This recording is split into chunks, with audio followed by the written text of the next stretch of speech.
I have brought our renders into Nuke. We have our position pass and normals pass that we made. This is the position pass on the right hand viewer that we created using the render layer, and this is the one we got, so to speak, for free from the denoiser. They're very close in values, and it's nothing that will affect the following workflow. The alpha we can effectively ignore, we're not using that. Now the normals passes are in fact of a totally different type. Let me put that on this buffer and then put this one on this buffer. So as we saw when we look at the red channel here, we have left and right of camera, up and down of camera, towards and away from camera. When we look at this one, we have to the left of camera, left and right of the world, left and right of the world. These are world normals. Up and down of the world, and to the right of the world. So these are actually quite different beasts, and there's not really a way to go from one to the other. You can also see their values in the wall. Now these kind of world normals, there isn't an explicit way to create them as a pass, so the best way is in fact through the denoiser as a hack. There is a way to do this specifically within 3ds Max, but that's not what we're using. So what we're going to do is we're going to use these ones. Now it doesn't really matter whether we use these, but that we create the position pass, which position pass we use, but since this is already in the pipe, we may as well use it. What we want to do is create what's called a position to points node. Now position to points node first of all wants the actual, what you might call the beauty, and it then creates another arrow. Look, it's asking for position, so let's put the position in there, and then you look, it's created another one. If I drag that out, you can see it's looking for the normals, so let's put our normals in there. Now if we look at that, we get a kind of a 3D scene. It's a funky 3D scene. It's just made out of dots, big fat dots. It's quite low res, and anything that isn't viewed in the camera, anything that is not any pixel that isn't rendered in the camera just doesn't exist. So it's not true geometry. This makes it very light. It means that even if you have a very heavy Maya scene, it can be represented by a manageable point cloud. Now, as I said, if we plug in our position pass that we made ourselves, our roll your own one, it doesn't really make a lot of difference. This still works perfectly fine. There is some slight difference, as you see these marginal difference in values.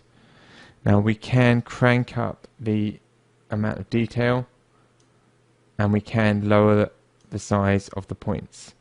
Now then of course it will start to get more heavy, and point clouds should inherently not be heavy.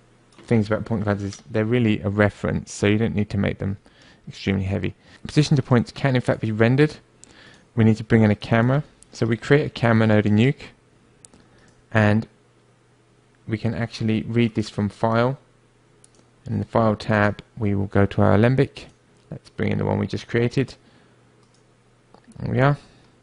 So now what we need is a scene. Create a scene node. Now you see these nodes are round, these ones are sort of round. That's because these are 3D nodes. You can't connect 3D nodes to 2D nodes directly, so you have to render them out. So if we view this scene, we now view it through the camera, and in fact the camera is now available, camera 2, and we can actually see the points through our camera. There we go, and I haven't rendered all the frames, so it'll fall apart as we move through the camera move. But if I go back to scene 1, we get a very nice sort of representation. Now, and it still works whichever position pass we use. To get that back into 2D world, we need to create a scanline renderer. Now the scanline renderer is inferior to V-Ray as a renderer. It's probably inferior to Maya's software renderer actually. So it wants an object or a scene, it wants a camera, it wants a background. In this case I'm just going to put a black constant, which is just going to be set to our format. So that defaults to our project settings. If I press S, we'll get the project settings as 720p. Now if it were different from the project settings, what you could do is force this constant to be a different resolution, such as HD or 4K or whatever. Let's have a look at this in 2D world, and now I'm going to connect this viewer to the 3D representation, so we can see both. Now what we're going to do is create a light. Now it's just a very simple point light. It's nowhere near as good as the lights that we have in V-Ray. And I'm just going to move that around and light our scene. So you can see I can actually light our point cloud. Now this is not how we will relight. We will relight using what is called a relight node. Now it's a square node, so it's not actually a 3D node. What we need to do is plug that into our beauty. We plug it into our lights, and it will then ask for a camera. There's our camera, and it will then ask for a material. So let's view that first of all. So let's view that one. This one will view the relight. This one will continue viewing the scene, so we can see where we're putting our light. Let's press tab to go to 2D view. We don't see anything because we don't have a material. So let's create a thong. Plug that in. Now it still doesn't see anything because we haven't told it to use the vectors or the positions. So we need to use the world normals. Now the lighting is not accurate because it doesn't know where things are in space, so we need to tell it to use the world positions. There we are. And so now we have this scene that we can light. So we can move this light around and we can light it differently. And what we usually don't want to relight everything. We normally just want to perhaps, for example, just create specular highlights. It's a common use for this setup. So what we can do with these specular highlights is quite simply generate them as a sort of kicker for a particular object.